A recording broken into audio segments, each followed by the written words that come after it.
Hi, my name is Joanie Eisinger. Welcome to my channel.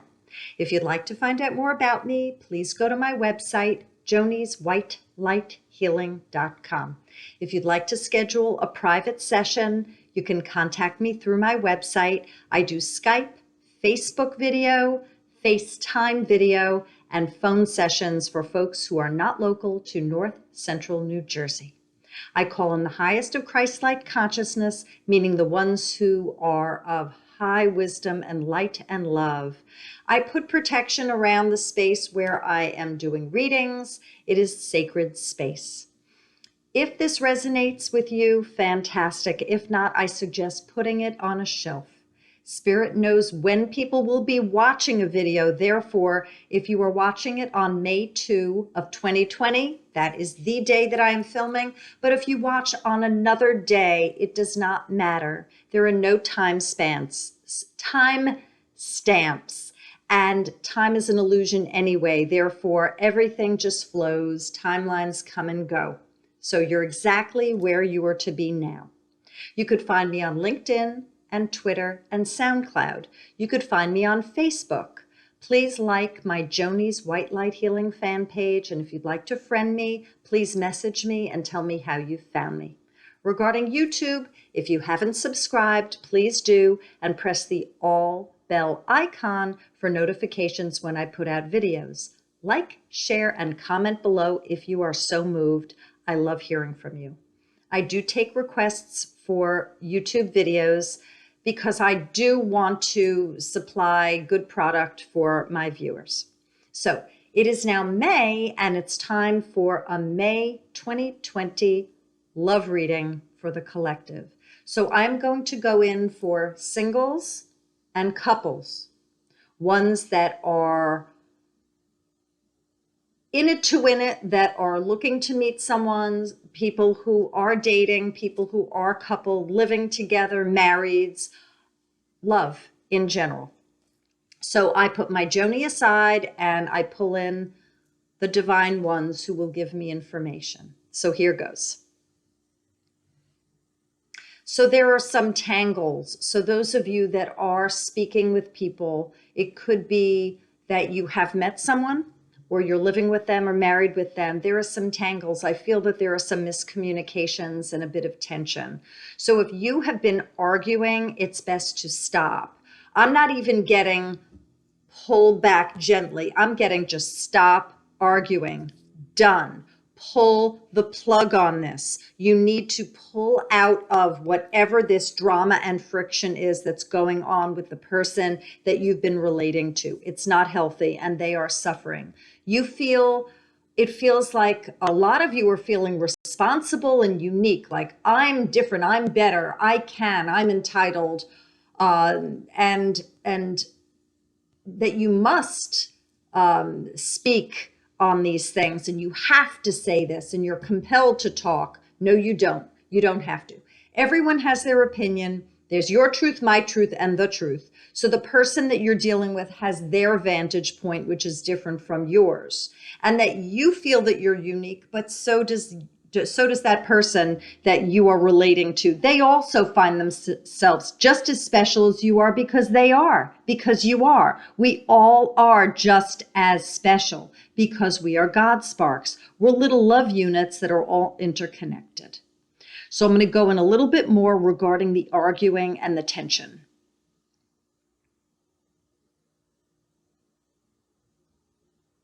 If any of you are trying to establish a friendship with someone and you're getting to know someone and you started falling into a pit of arguing, that is a sign. So you need to heed that. It looks like it's an omen to me, looks like it's a sign that you might not be ready for this. There could be a future injury up ahead if you keep going. It feels that there's an animal type of predator feeling in this. So if any of these make sense to you, within a week of your establishing a relationship with this person, and then there was like a pounce and growl, you need to pull back and reassess what you're doing here, because I'm not getting a good feeling about it.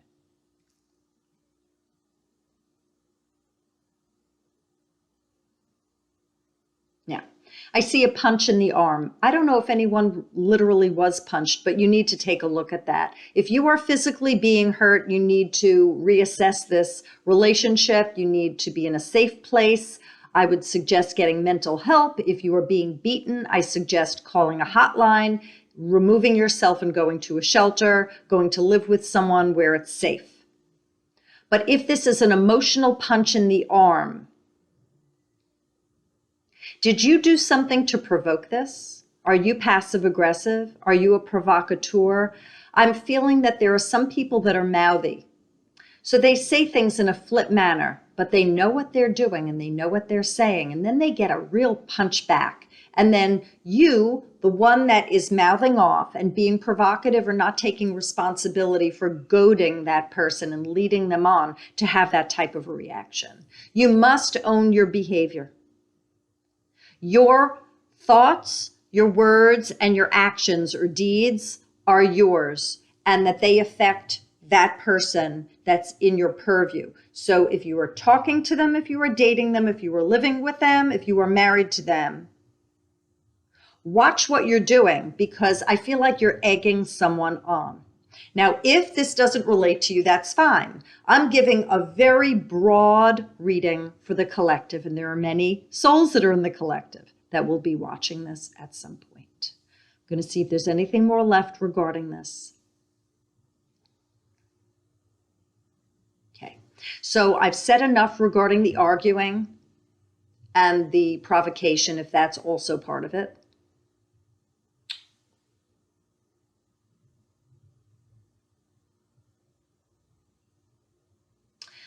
I feel that there are some people that made some suggestive comments about getting involved with someone, and they said something. They were kind of forward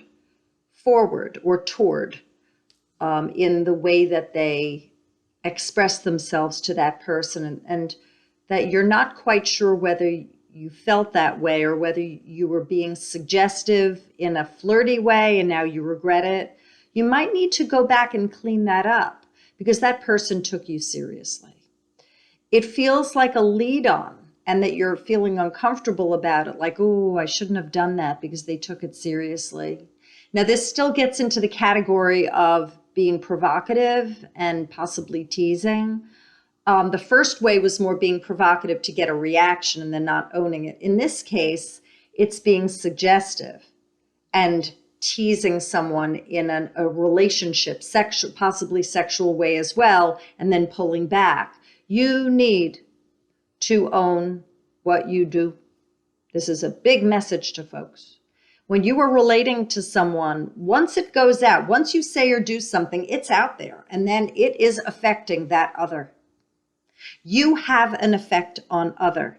If you are hurting someone and you are damaging someone, work on your stuff. Ask yourself, why am I being so toward? Why am I doing this? Why am I affecting them with ego affronts? Why am I hurting them? What is this about? What is this injury thing that I'm doing? Why am I mind fucking them? That's another thing that's going on here. So back to the tease and what you wish that you might not have said. Be careful what you wish for. Be careful what you say. Be careful what you do.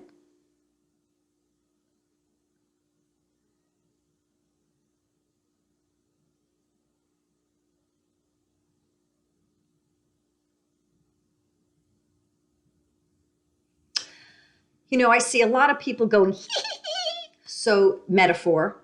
There are many people who aren't taking the relationship that they're in seriously, and they're minimizing what they have.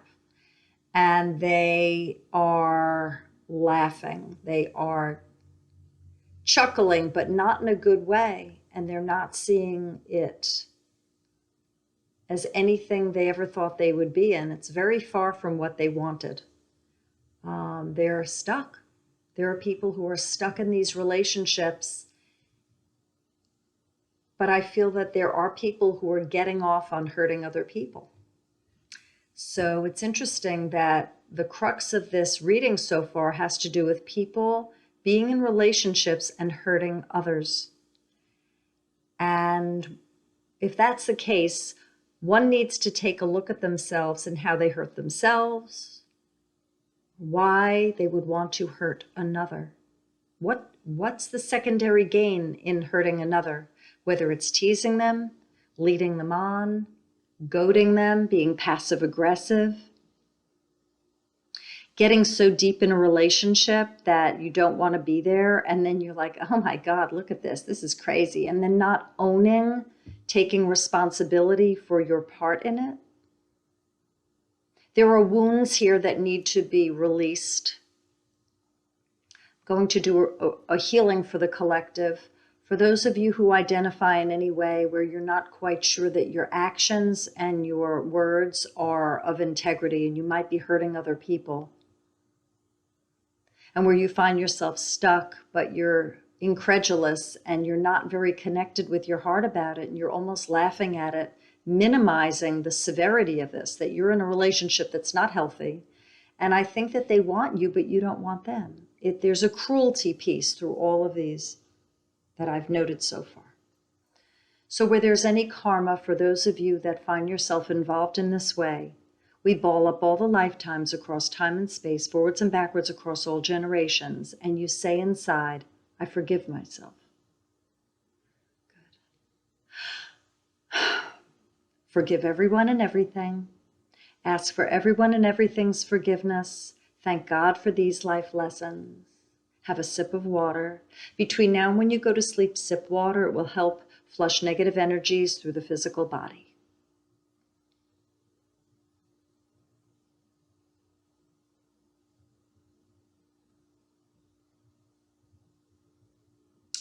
So I do see people who have grown children that are with them, and they didn't have them there before, but now they're home and they're living with them, and it's stressful.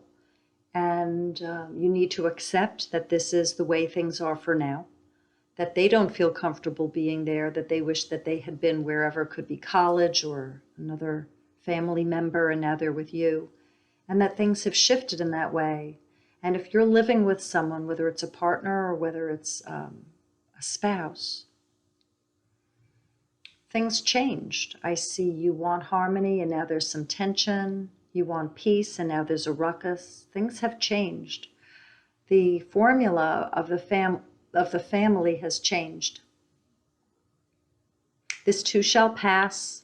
This is not a forever deal. You're providing a home for your children. And if they've moved back in with you and it has affected your relationship with who you are with, acceptance is important. You also are playing a role regarding guiding your child. No matter how old they are, you're being a guide. So know that, a role model.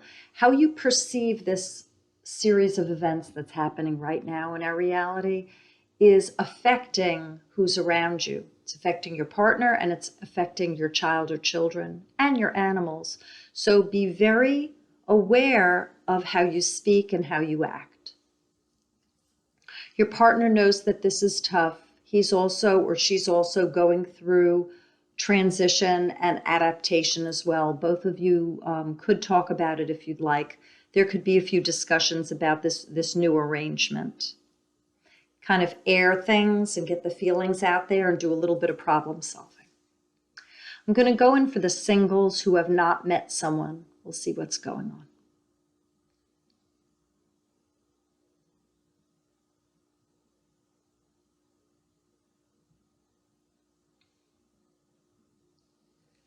So I see some of you have put the single search on hold, whether it's online dating or going out to see a friend. There's someone that you knew and you were visiting them. Again, this too shall pass. This is a temporary state of affairs. Keep your energy high and keep your wishes to what they were. That if you wanted to meet someone, nothing has changed. Just the date has changed and the circumstances have altered a bit. So keep in mind that you're healthy and happy and marketable, and that for today you aren't able to go out in the way you used to, and that dating will resume. This will continue, but not yet. When you keep the balls in the air, the dating juggling balls in the air, you are keeping the law of attraction energy high. You stay in motion, in flight. When you ignore or close the door on your project, I call it a project here, they gave that to me, your project of dating and meeting someone, partnering, when you put it aside and close the lid on it, it doesn't stop it, it just slows down the process. You can imagine dating. You could flip through online dating pages. You might have a vision board and you could review it and see whether the aspects of your perfect soulmate are on there, if there are any revisions you need to make or any additions, take away anything. And get ready, because there are quite a number of you that will start messaging people, and there will be a heavy attraction and you will be meeting. Some will go to far off locations and other ones it's just right around the corner. But there'll be a lot of people that were determined to meet someone, and then they said, well, this isn't going to stop me. And it was as if they took a freeze frame picture and then they just pulled out the old film, put in a new roll, turned the camera on, and it was ready, as if nothing had changed. As if you didn't have to change the camera roll, you just kept going.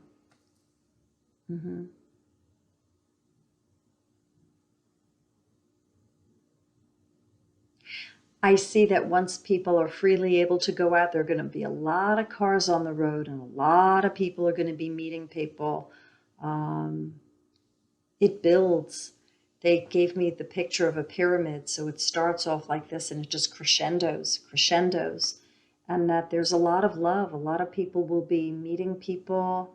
There'll be a lot of stories people will tell. There's a lot of love coming, a lot of stories to tell. And I see hands being held and people saying, wow, where were you when I needed you? I wish that you had been there when I was under the covers, waiting to be free of this, and now you're here, and this is good. I'm going to go in regarding people who were dating and then they couldn't see each other anymore.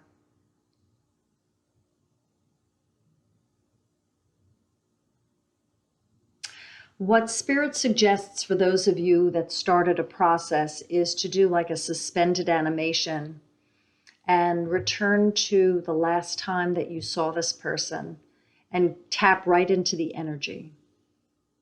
And once you get a feel for the energy of where you last were, if it was good, freeze frame it and grab it. Just grab it. It holds it in like suspended animation, like a time freeze frame. And when you ultimately return to dating, you can use intention and turn the switch on, and then the movie starts again. Many of you are disappointed that you couldn't meet someone for it's the first time, and others you had been dating for a while, but it didn't become complete, and then it stopped suddenly, and you're really upset about that. So it's okay. Everything is unfolding divinely, and that person knows how you feel. They're feeling similarly, very frustrated. So again, freeze frame the last time that you spoke or wrote, or text, typed, videoed, and capture the excitement and kind of ball it all up, or just capture it however you do want, whether it's a butterfly net or a bottle or however you want to contain it, and suspend it in animation until it's time to turn the camera back on. I'm going to go in, see if there's more.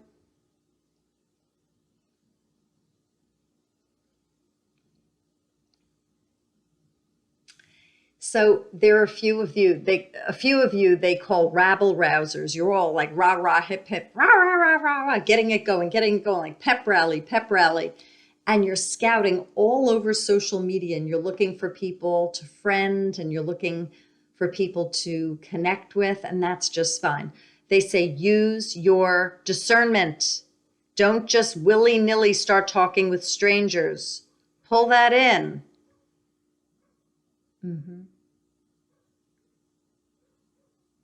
You're having fun. It's very exciting.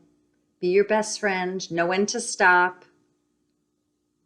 Some other friends get on board also, and they think that it's fun. They think it's very fun to just start chatting with some people that were new and getting to know someone. But they also say, don't do it all at once. So if you're getting in a habit of just bombarding and you're messaging and messaging and messaging all these new people, it's a little bit cucamonga. You need to really pull in the reins with that and space that out. Get to know one person and see what's up. But I see for some of you, it's too willy-nilly. There are too many new people, too many new prospects, and you're out there. You don't need to do that. It's confusing, and you won't even know what to make of it. Too many cooks spoil the broth. Too much. Pull that back in. Rein it in. Keep it simple. Go in and see if there's any more from May. Love.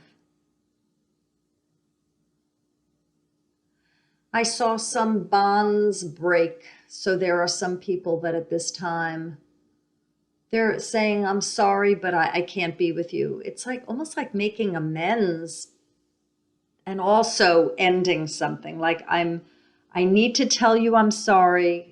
I hurt you, yet it's not good for the two of us to be together. It just doesn't feel right. And I also feel like you're scorning yourself. Why are you scorning yourself if you made the decision that that person wasn't for your highest good? And if they are hurt, it's not that you hurt them. You told them your truth, and as a result, they feel hurt. But you didn't purposely hurt them. You needed to focus on yourself. Spirit says that we put the oxygen mask on ourselves first. Some of you are treasuring the person that you're with. You're seeing them as holy. So that is beautiful. If you are with a love, hold them, share how much you care, cherish them, acknowledge for yourself that you are blessed, that you have found someone, that you are with someone who is so whole and so good to you. It's absolutely wonderful. I see just a beautiful connection that some of you have made, and there are quite a number of lifetimes that you have with this soul that is a compliment for you.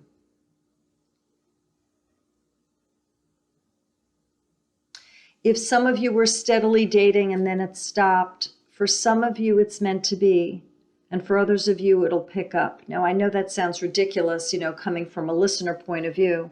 So you need to go inside. The way that I believe that you would know which camp you fall into is how you feel about this person. If you're questioning it and feeling that there were flags, that there were things wrong from the beginning, and you were steadily dating and then snap, can't see them, quarantine, lockdown, it feels that it's meant to be, that this is a good thing. Sayonara. Bye-bye. For those of you that were steadily dating and then snip, quarantine, lockdown, can't see each other, but it was building and it was full of excitement and an uncovering of who are you, I'm getting to know you. It's frustrating and it's like a jolt, but again, hold that and put it on a shelf. See if you can keep in touch with them. There are very fond memories of when the two of you were hanging out together, and you can keep those balls in the air, the dating balls in the air, by keeping in touch. They want to see you. They know that you're working on your stuff. They know that you're trying real hard, and they want to make this complete. They really want to see you again. So for May, I'm going to see if there's anything more. If there's battling, warring at home, be nice. It's hard to be cooped up with other people day in and day out. Be nice. The scolding stops. The berating stops. Be gentle. Be kind. They feel as suffocated as you. Be kind.